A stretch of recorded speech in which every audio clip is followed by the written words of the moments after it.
question of the day, especially coming hot off of the presser that Ryan Poles just gave at the NFL Draft Combine today.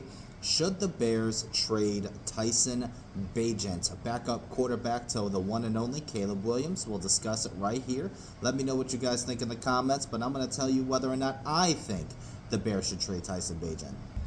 Recent reports indicate that Ryan Poles, and he said it himself, has garnered some phone calls regarding the availability of Tyson Bagent, including from the Arizona Cardinals.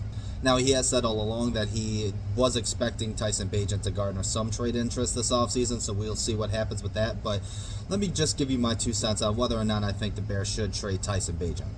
It is so hard in this league to have a highly dependable backup that the coach trusts 100%. And Ben Johnson loves Tyson Bagent. And we've seen that while he could come in and be productive in this league, he did so as a rookie when he was taking over for Justin Fields when he had a couple of games missed due to injury. I think he's 3-3 for his career.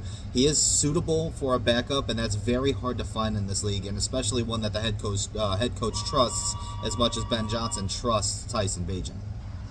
Now, we all saw what happens in this league when you don't have a capable backup to replace your starter in case of an injury. We saw it with Indianapolis when Daniel Jones went down. We saw it in the AFC title game in Denver when Bo Nix went down and Jarrett Stidham had to take his place. Having a very productive backup is extremely important in this league, and his value holds a lot more than just being the backup quarterback. His contract's very, very tolerable as well. He's only got a $4.7 million cap hit for the 2026 season, which makes him very desirable to other teams, but also desirable to the Bears because you're going to have to replace him with a backup, and backups generally aren't cheap that are good veteran backups, and $4.7 million is pretty good for a backup quarterback of his caliber, especially if he's already garnering trade interest from other teams that want him to compete to be their starter.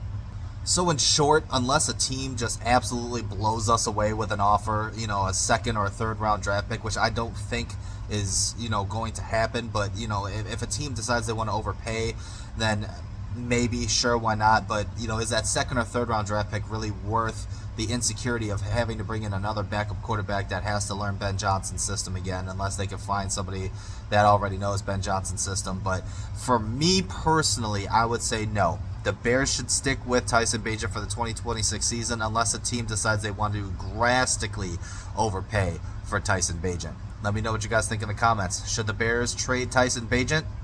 Let me know.